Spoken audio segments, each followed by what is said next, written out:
सम्माननीय सभापति महोदय, पादपूज्य गुरुजन मंडली और मोर स्नेहर छोट बड़ भाई और भौणी माने और मोर सहपाठीगण, आज आमे आम विद्यालय रे 75तम गणतंत्र दिवस पालन करूछु।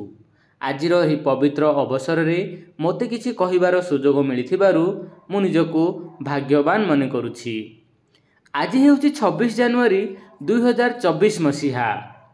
अनेक वर्ष धरी आम देश विदेशी मानकर शासनाधीन थिला, किंतु पूज्य महात्मा गांधी, सुभाष चंद्र बोस, जवाहरलाल नेहरू, भगत सिंह, सरोजिनी नायडू प्रभृति अनेक स्वाधीनता संग्रामी शतबल प्रचेष्टा एवं अपूर्व आत्मबलिदान कारणरू 1947 मसीहा अगस्ट मास 15 तारिखर मध्यरात्र रे आम देश स्वाधीनता लाभ कला।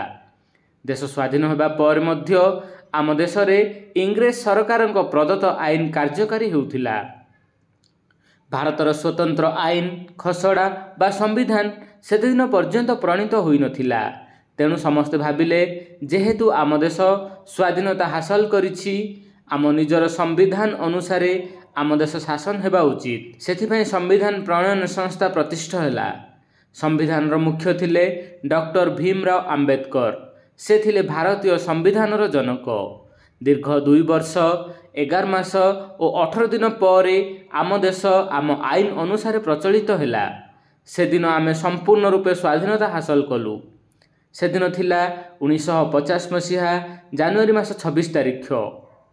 सेही दिन ठारू प्रत्येक वर्ष जनवरी 26 तारिख को साधारणतंत्र दिवस बा गणतंत्र दिवस रूपे पालन करा जाए। गणतंत्र रे गणर अर्थ हेउछि लोकमाने एवं तंत्रर अर्थ हेउछि शासन। यार संपूर्ण अर्थ हेउछि लोकमानकर शासन।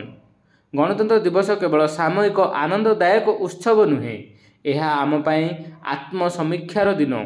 एही दिन आमे शपथ नेबा आम देश को आम मातृभूमि को सुरक्षित रखिबा। समस्त भारतीय माने जो दिन एक मन एक प्राण नहीं भारतर उन्नति पाई प्रणिपात करने को आगे आसबे, सेही दिन ही गणतंत्र दिवस पालनर मूल्यांकन होई पारिबो। आजिर छात्र आसंता कालीर भविष्यत। आम देशर शासन चाबिकाठी रहिबो सेही मानक ही हातरे। आज आमे माने समस्ते आमर जातीय पताका तले छिड़ा होई शपथ नेबा, आम देश को महान करी गढ़ी तोलिबा। मु एतिकी कही मोर वक्तव्य समाप्त करूअछि। जय हिंद, जय भारत।